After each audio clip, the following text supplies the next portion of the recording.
Hello movie lovers, अगर आप सच्चे मूवी लवर्स हैं तो कहानी शुरू होने से पहले इस मूवी का नाम कमेंट बॉक्स में ज़रूर लिखें।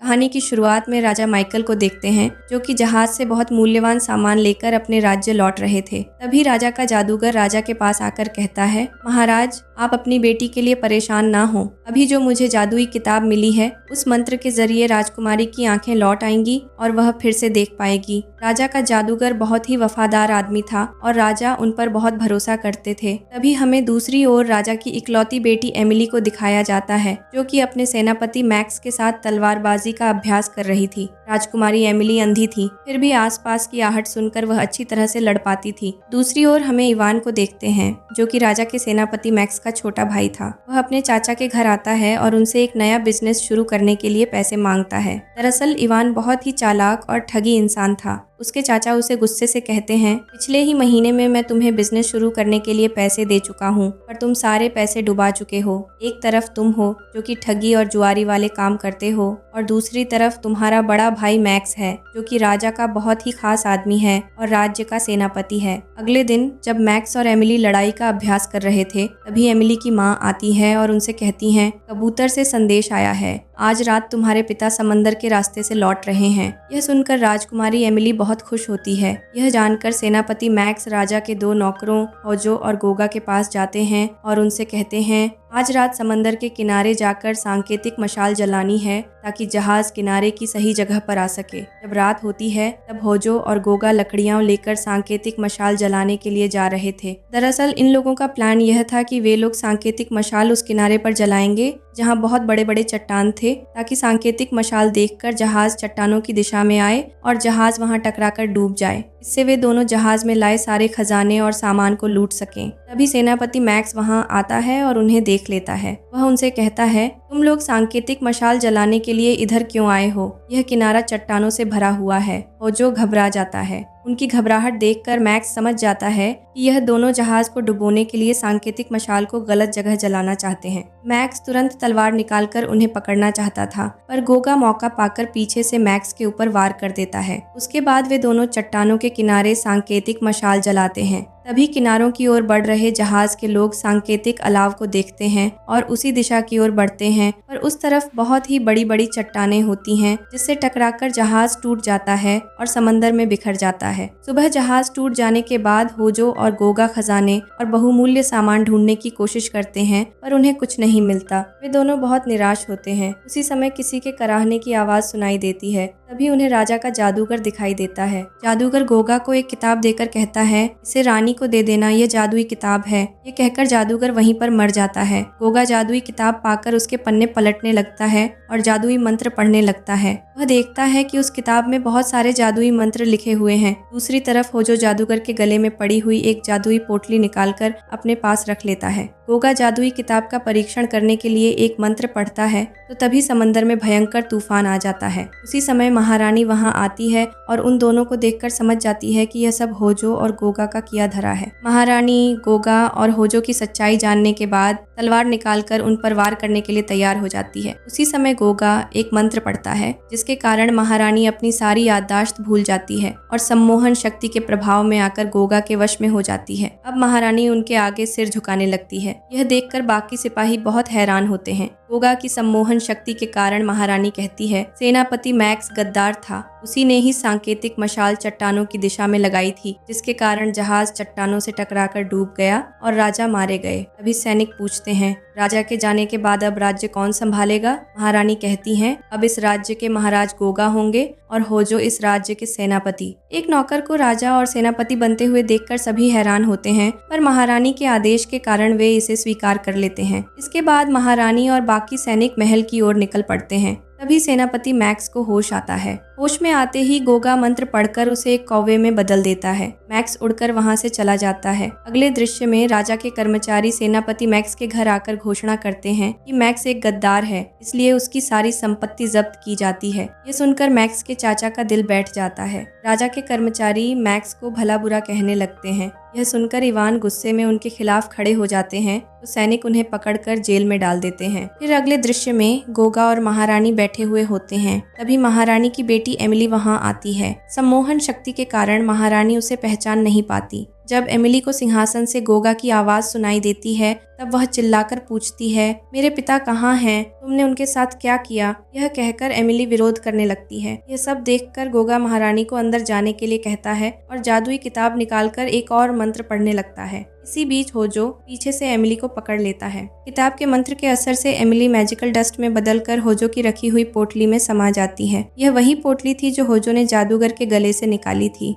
यह देखकर होजो डर के मारे पोटली को टेबल पर रख देता है। तभी कौवे में बदला गया मैक्स वहां आता है और वह पोटली उठाकर उड़ जाता है। यह देखकर होजो बंदूक से उस कौवे को शूट करने लगता है, जिससे गोली कौवे के पंख में लग जाती है और वह पोटली सीधा एक कुएं में जाकर गिरती है। इसके बाद 2 साल का वक्त गुजर जाता है। हमें इवान को दिखाया जाता है जो एक सिपाही के साथ जुआ खेल रहा होता है। वह सिपाही अपने सैनिकों वाला यूनिफॉर्म हार जाता है और इवान वह यूनिफॉर्म खुद पहन लेता है। जब इवान उस सैनिक का पूरा यूनिफॉर्म पहन लेता है तब वह दूसरे गार्ड को बुलाता है। दूसरा सिपाही इवान को यूनिफॉर्म में देखकर उसे पहचान नहीं पाता और जुए में हारा सिपाही पकड़ लिया जाता है। इसका फायदा उठाकर इवान वहां से भाग जाता है। जब सैनिकों को पता चलता है कि इवान सैनिक के यूनिफॉर्म में भागा है तो वे उसे पकड़ने के लिए पीछे दौड़ते हैं। बचने के लिए इवान पहले परेड में घुस जाता है और फिर राज्य की सीमा की ओर बढ़ता है। उसी समय राज्य की सेना और पड़ोसी राज्य की सेना के बीच युद्ध चल रहा होता है। इवान वहां से बचकर जंगल की ओर भाग जाता है और बचने के लिए उसी कुएं के अंदर चला जाता है। फिर इवान को कुएं के अंदर वही पोटली मिलती है। जब इवान पोटली खोलकर देखता है तो उसमें एक पत्थर और एक धातु का टुकड़ा होता है। इवान ज्यादा ध्यान न देकर उन दोनों चीजों को अपनी जेब में रख लेता है और इंतजार करते करते वहीं सो जाता है। जब इवान की आंख खुलती है तो 2 सैनिक उसके आगे खड़े होते हैं और उसे पकड़कर सेनापति होजो के सामने ले जाते हैं। युद्ध खत्म हो चुका था और गोगा की सेना युद्ध जीत चुकी थी। सेनापति होजो इवान को भगोड़ा सैनिक घोषित करके उसे मारने का आदेश देता है। 2 सैनिक इवान को जंगल की ओर ले जाते हैं। तभी इवान उन्हें बातों में उलझाकर ध्यान भटका देता है। उसी समय अचानक एक अनजाने एयर बैलून की रस्सी नीचे गिरती है। ये मौका देखकर इवान रस्सी पकड़कर ऊपर की ओर चढ़ जाता है। ऊपर पहुंचने के बाद एक आदमी जिसका नाम टॉम था, इवान को खींचकर अपनी टोकरी में लाता है। टॉम कहता है, मैं एक खोजी हूँ और इस एयर बैलून के जरिए पूरी दुनिया घूमता हूँ। अगर तुम्हें कहीं जाना है तो इसकी कीमत चुकानी होगी। इवान उसकी बात सुनकर हामी भर देता है। कुछ दूर जाने के बाद इवान जिज्ञासा के कारण एक लीवर खींच लेता है, जिससे लीवर टूट जाता है और बैलून में गर्म हवा का सप्लाई बंद हो जाता है। यह देखकर टॉम बहुत गुस्सा होता है और इवान को भला बुरा कहने लगता है। एयर बैलून की ऊंचाई कम होने लगती है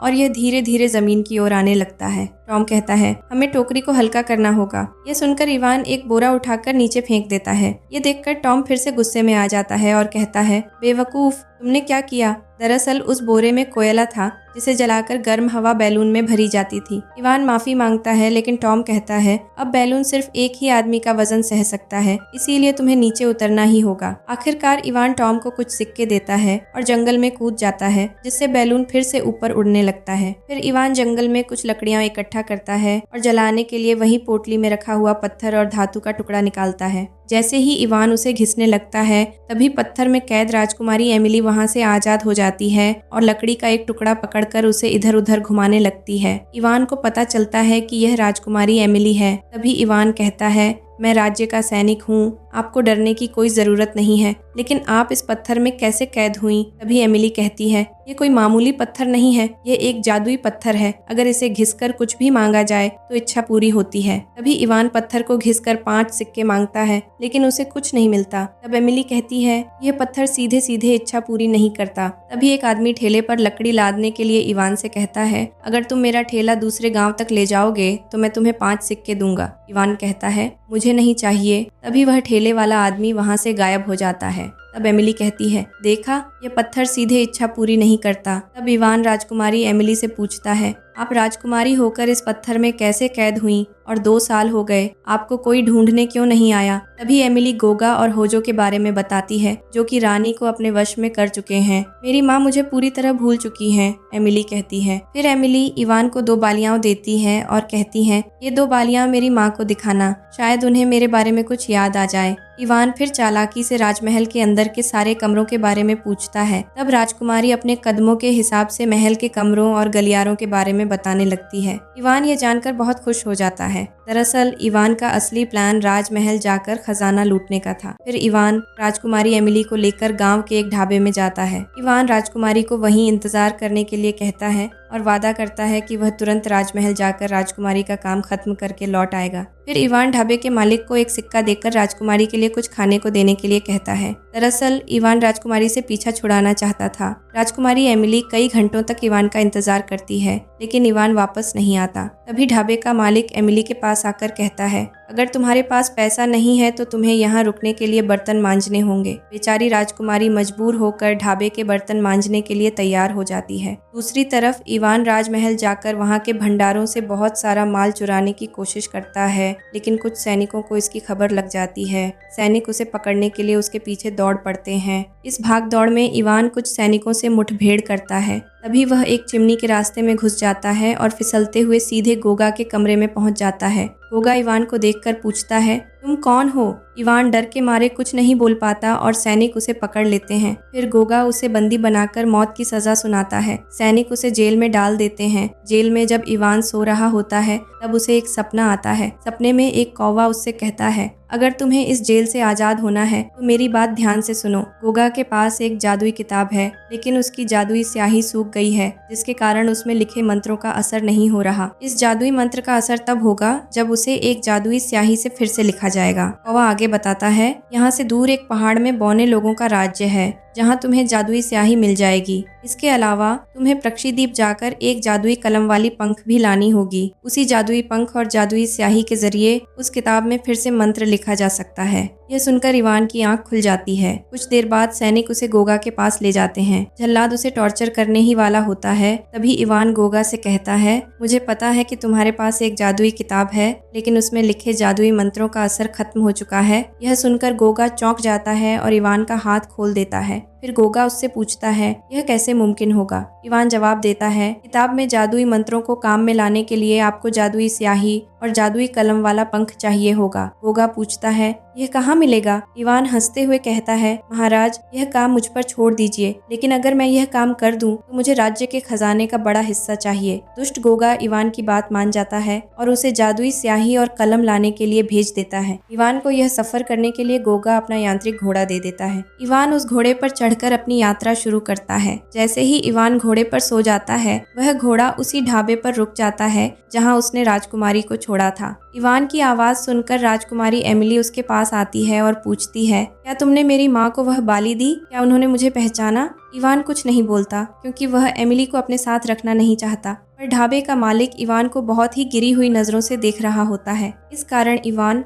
न चाहते हुए भी और शर्मिंदगी से बचने के लिए राजकुमारी एमिली को अपने साथ सफर पर ले जाता है। ये सफर बहुत लंबा होता है। घोड़ा उन दोनों को पीठ पर बिठाकर कई दिनों तक कई जगहों पर लेकर चलता ही जाता है। कई दिनों के सफर के बाद वे आखिरकार बोने के पहाड़ पर पहुंच जाते हैं। इवान एमिली को बाहर रुकने के लिए कहता है और खुद अंदर जाकर छानबीन करने लगता है। उस पहाड़ी में बहुत बड़ी खान होती है, जहाँ कई सारे बौने खुदाई करके अनमोल रत्न निकाल रहे थे। इवान सभी जगह झांक कर देख रहा होता है, तभी उसे पकड़ लिया जाता है। फिर बौने उसे रस्सी से बांधकर अपने राजा के सामने ले जाते हैं। राजा इवान को घुसपैठ करने के जुर्म में मौत की सजा सुनाता है। जब बौने इवान का गला काटने वाले होते हैं, तभी राजकुमारी एमिली वहां पहुंचकर उसे छोड़ने के लिए कहती हैं। राजा कहते हैं, तुम अंधी हो फिर भी लड़ने के लिए तैयार हो। अगर तुम मेरे बेटे को लड़ाई में हरा दोगी तो इवान को आजाद कर दूंगा। फिर बौनों का राजकुमार लड़ाई के लिए तैयार हो जाता है। एमिली अंधी होती है, इसीलिए बौने का बेटा अपनी आंखों पर पट्टी बांध लेता है ताकि मुकाबला बराबरी का हो। लेकिन एमिली अंधी होने के बावजूद उसे हरा देती है। इससे बौने का बेटा क्रोधित हो जाता है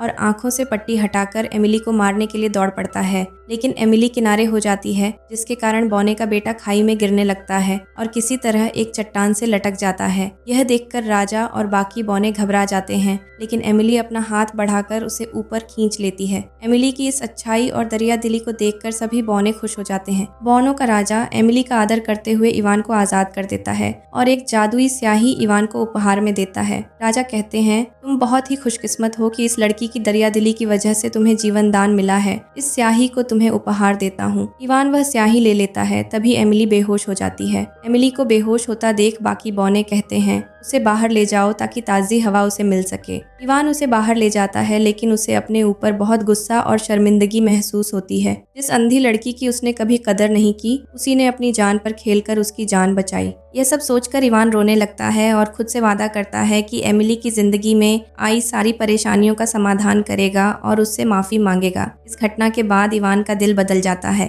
दोनों अच्छे दोस्त बन जाते हैं। फिर उनका यांत्रिक घोड़ा उनके पास आता है और उनसे कहता है, प्रक्षीद्वीप जाने के लिए तुम्हें पहाड़ चढ़ना होगा और मैं तुम दोनों को अपनी पीठ पर बिठाकर पहाड़ नहीं चढ़ सकता, इसलिए तुम्हें अकेले ही सफर करना होगा। मैं धीरे धीरे तुम्हारे पीछे आऊंगा। इसके बाद इवान और एमिली सफर पर निकल जाते हैं। वे कई पहाड़ चढ़ने लगते हैं। वहाँ भीषण ठंड और बर्फबारी होती रहती है। वे दोनों बर्फीले तूफान को झेलते हुए किसी तरह पहाड़ की चोटी पर पहुंच जाते हैं। वहाँ पहाड़ की चोटी पर उन्हें वही खोजी टॉम मिलता है। इवान टॉम से कहता है, इतनी ठंडी जगह पर तुम क्यों रुके हो? टॉम जवाब देता है, तुमने सारा कोयला फेंक दिया था, जिस कारण मेरे पास कोई ईंधन नहीं बचा। गुब्बारे की सारी गर्म हवा खत्म हो गई थी, जिससे मेरा गुब्बारा यहाँ लैंड कर गया और मैं यहीं फंस गया। इवान उससे माफी मांगता है और प्रक्षीद्वीप जाने का रास्ता पूछता है। तभी टॉम कहता है, मुझे प्रक्षीद्वीप का रास्ता पता है, मगर बिना ईंधन के मैं गुब्बारे में हवा नहीं भर सकता। शायद हम लोग यहीं मारे जाएंगे। यह सुनकर इवान और एमिली परेशान हो जाते हैं। तभी यांत्रिक घोड़ा वहां पहुंच जाता है। उसे देखकर दोनों बहुत खुश होते हैं।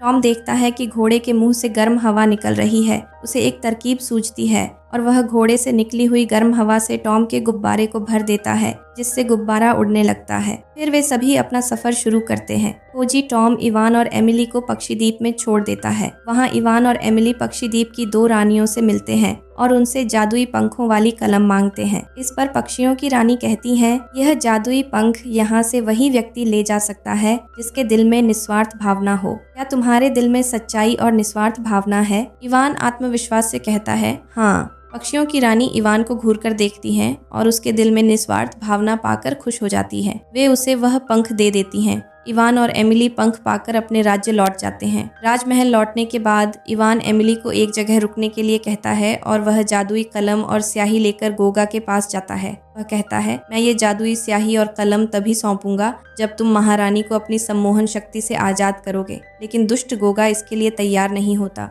वह अपनी जादुई टोपी पहनकर गायब हो जाता है और अचानक इवान के हाथ से जादुई शीशी और कलम छीन लेता है। वह फिर से प्रकट होकर सैनिकों को बुलाता है और इवान को महल से धक्के मारकर बाहर निकलवा देता है। इवान की आवाज सुनकर एमिली फिर से उससे पूछती है, क्या मेरी माँ ने मुझे याद किया? यह सुनकर इवान बहुत दुखी हो जाता है और कुछ नहीं कहता। फिर वह जादूगर का पत्थर और धातु निकालकर घिसने लगता है और कहता है, मेरी इच्छा है कि सब कुछ पहले की तरह ठीक हो जाए, भले ही इसे ठीक करने के लिए मुझे समय के पीछे जाना पड़े। यह कहते ही जादू का असर होने लगता है, जिससे इवान उसी समय पहुंच जाता है जब गोगा और होजो चट्टानों के किनारे आग लगा रहे थे। वहां पहुंचकर वह उनसे लड़ाई करता है और गोगा की आंखों में मिट्टी झोंककर उसे गिरा देता है। इसके बाद इवान गलत जगह जलाए गए सांकेतिक मशाल को बुझाकर एक सुरक्षित जगह पर मशाल जलाता है। इससे जहाज चट्टानों की दिशा में न जाकर सही सलामत किनारे पर पहुंच जाता है और किसी को कोई नुकसान नहीं होता। फिर सुबह हो जाती है और इवान खड़े होकर सब देख रहा होता है। जादुई पत्थर के प्रभाव से इवान अपने वर्तमान समय में लौट आता है। अब सब कुछ ठीक हो चुका होता है। राजा माइकल अभी भी जिंदा होते हैं और जादूगर की मदद से राजकुमारी एमिली की आंखों की रोशनी भी लौट आई थी। इवान यह भी देखता है कि उसका भाई मैक्स भी सही सलामत था। राजकुमारी एमिली उस समय अंधी होने के कारण इवान की शक्ल नहीं देख पाई थी, इसलिए इवान अपने भाई मैक्स को वही कानों की बालियां देता है और कहता है, इसे राजकुमारी को दे देना। मैक्स राजकुमारी को वही कानों की बालियां देता है। राजकुमारी पूछती है, यह किसने दिया? तब मैक्स दूर खड़े इवान की ओर इशारा करता है। राजकुमारी एमिली पहली बार इवान का चेहरा देखती है और दौड़कर उसके पास आती है। उसके साथ बिताए गए सफर, सारी हंसी मजाक उसे याद आ जाते हैं और वह इवान को गले लगा लेती है। गोगा और हौजो को गद्दारी के अपराध में राजा पहले ही फांसी की सजा सुना चुके होते हैं। इस तरह सब लोग फिर से हंसी खुशी रहने लगते हैं और यह रोमांचक एडवेंचर की कहानी यहीं समाप्त होता है। अगर आपको हमारी यह कहानी पसंद आई हो तो कृपया लाइक करें, शेयर करें और हमारे चैनल को सब्सक्राइब करना न भूलें ताकि आप इसी तरह की और रोमांचक कहानियों का लुत्फ उठा सकें।